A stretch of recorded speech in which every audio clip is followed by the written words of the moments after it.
Dalam segalanya berkatalah bersama Maria, "Aku ini hamba Tuhan, terjadi padaku menurut perkataan."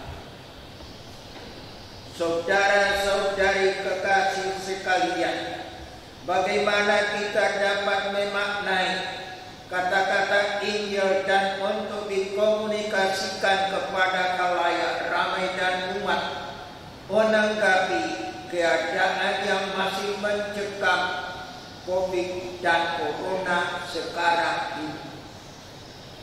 Satu hal jadi sapaan gereja dan Tuhan: apapun yang terjadi, jangan takut. Aku telah memberikan hidup kepadamu, dan aku yang berhak mencabut ataupun mengembalikannya. Dan aku telah menyatakan, engkau bangkit, engkau tidak akan mati, engkau akan hidup selamanya. Dari itu para saudara-saudari, 3 hal menjadi perenungan kita. Yang pertama, Tuhan telah memberikan jaminan kehidupan kekal dengan kebangkitan. Boleh dunia diguncang, boleh segala sesuatu menjadi kecemasan, boleh corona merajalela, tapi satu hal diberikan oleh Tuhan, belum pernah dilihat oleh mata, belum pernah didengar oleh telinga, belum pernah timbul dalam hati manusia: bangkit. Kita apapun ceritanya dalam hidup ini akan dibangkitkan. Tidak ada pemimpin agama, tidak ada nabi, tidak ada raja yang menyatakan dan membuktikan ada kebangkitan kecuali Yesus Kristus. Dan dia adalah raja dari ketiga hal itu. Dia wafat, dia bangkit, dia akan menjadi hakim terakhir. Ini adalah kebenaran terdalam, dan ini adalah penghiburan yang paling mantap. Ini adalah pengharapan yang kekal. Dan yang kedua ialah bahwa Tuhan sendiri dengan sukarela,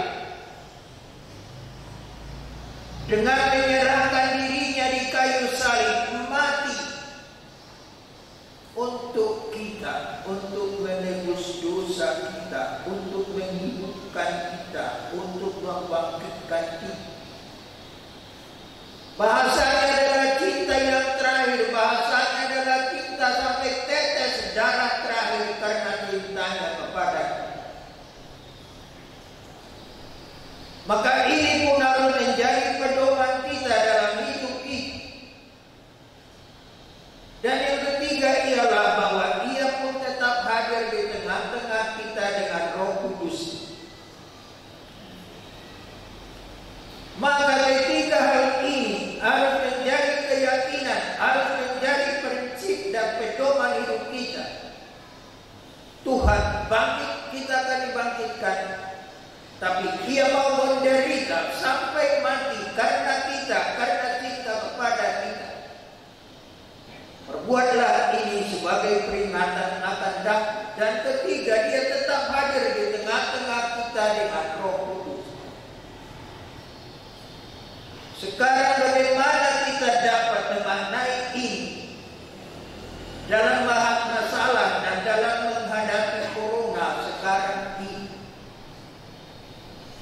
Rasanya 3 hal juga pantas kita tegakkan. Yang pertama, bahwa kita harus siap menderita karena sesama dan karena diri kita.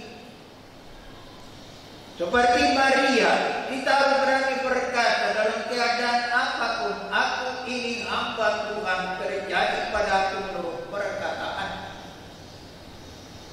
Kita dapat mengerti bahwa dari diri Maria ini adalah kata-kata dan penyerahan diri terakhir. Baik waktu ia diberi kabar gembira, kebahagiaan, pada kabar gembira malaikat, "Aku ini hamba Tuhan, terjadi padaku menurut perkataan." Baik waktu dia pun sekali dalam pangkuan, aku ini hamba Tuhan, terjadi padaku perkataan. Baik waktu ia dimahkotai dengan 12 mahkota di surga, aku ini hamba Tuhan, terjadi padaku perkataan. Maka saudara-saudari, hal itu pantas menjadi permenuhan dan menjadi pedoman hidup kita. Yang pertama, kita harus yakin bahwa hidup ini akan berakhir.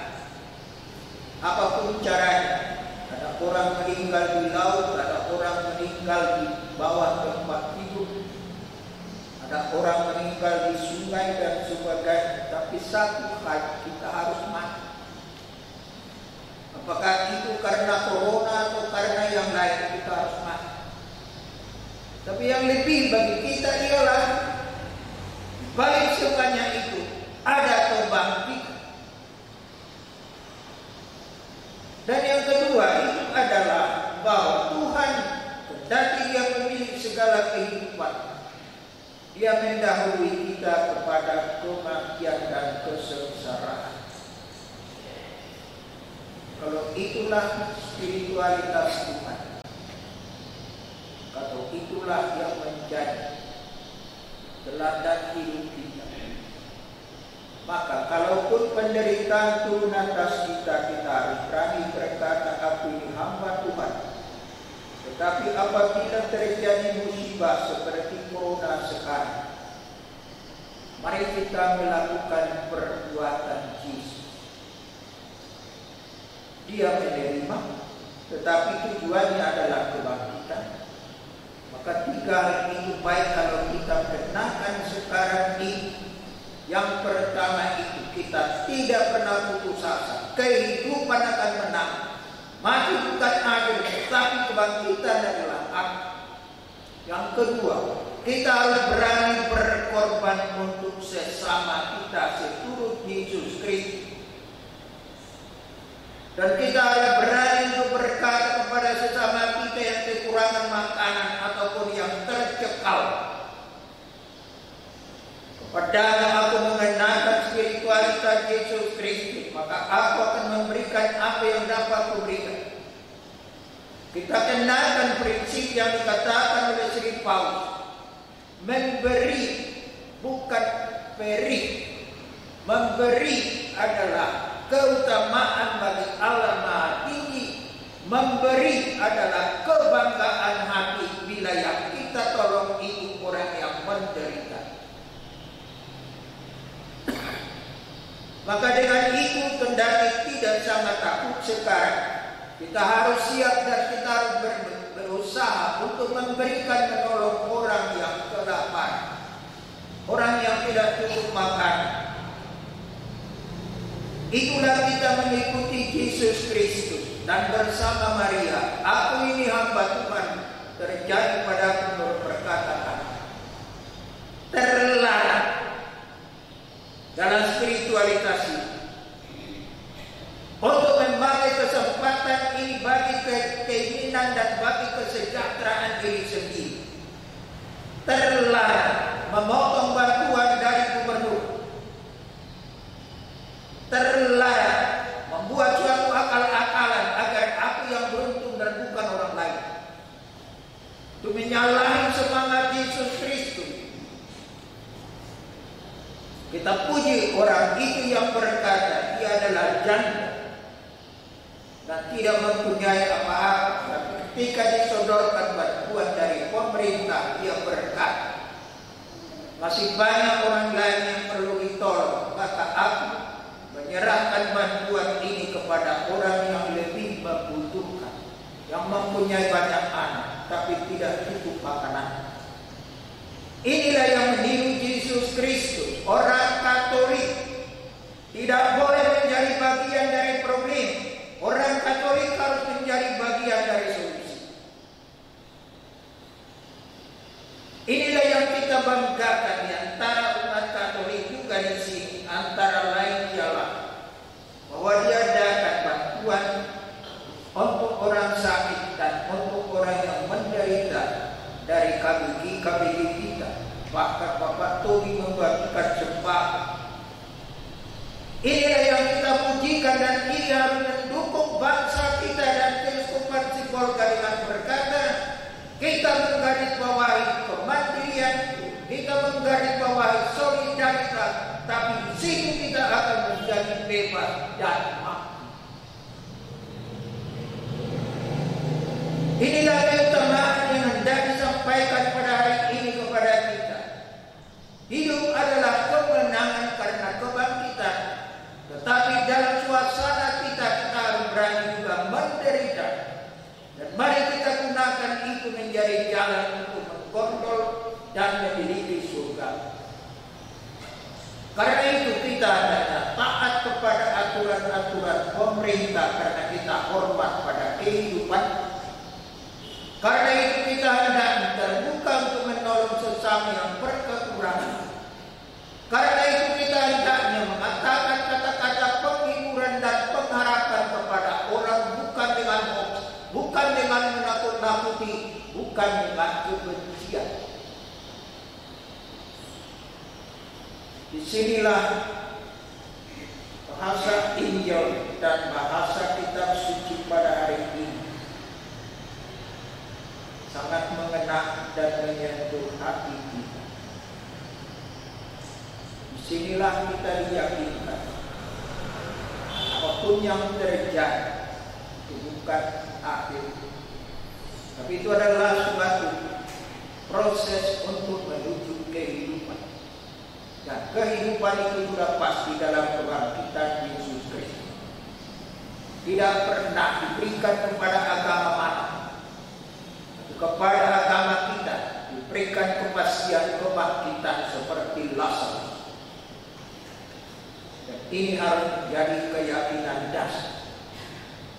Lantas yang kedua, bahwa Yesus datang untuk memberi keprihatinan kepada kita, memberi kerahiman, memberikan hatinya sampai mati di salib. Mari kita amalkan ini dengan berani berkorban bagi orang-orang yang berkekurangan dan keterjepit. Mari kita berani untuk berkata, aku menderita demi sesama. Mari kita terbuka untuk menolong mereka. Dan inilah yang menjadi keutamaan kita dalam segalanya. Tuhan, kemanakah kami akan pergi? Engkaulah pemilik sangka kehidupan yang kekal. Inilah spiritualitas kedua yang dapat menjadikan kita tetap menjadi solidar. Inilah keutamaan iman kita dalam segala cobaan hidup ini yang tidak pernah putus asa, yakin akan kebenaran. Kita tidak akan pernah gantung diri apapun situasi. Kita tidak akan pernah minum racun apapun keadaannya, karena kita telah diyakinkan yang akhir memang kita harus mati, tapi yang akhir adalah kebangkitan. Dan mari kita menolong sesama dengan semangat Yesus Kristus. Dan dengan itu kita dapat melalui perjalanan ini. Dan Tuhan telah menjadikan dan menganugerahkan Roh. Maka kita pun tetap diperteguh dengan taat kepada aturan pemerintah dan aturan keagamaan kita melalui gelombang corona ini. Kita akan menang. Kita disertai Tuhan. Dalam Roh Kudus kita dikatakan, aku beserta kamu sampai akhir zaman. Maka kalau demikian, apa yang ditegaskan dalam sinode kita, apa yang ditegaskan oleh bangsa kita dan perjuangan melawan corona ini, kita menang, kita berdiri, kita tangguh, kita akan mengatasi masa pemeluk ini. Oleh demikian, berbahagialah kita yang telah disapa Tuhan dan berkata, jangan takut. Bagi mereka yang dapat membunuh badan termasuk corona. Tetapi takutlah bagi Tuhan, melainkan lakukanlah teladan Tuhan belas kasihan dan pengorbanan sampai mati demi sesama dan Tuhan. Kalau demikian, kepada kita menjadi berkat pada hari ini untuk mengatasi kemelut corona sekarang, dan kita pasti menang. Berbahagialah orang yang berterus terang kepada Tuhan dan berketetapan hati mengabdinya. Tuhan, kemanakah kami akan pergi? Engkaulah pemilik sabda kehidupan yang kekal. Tuhan dan seluruh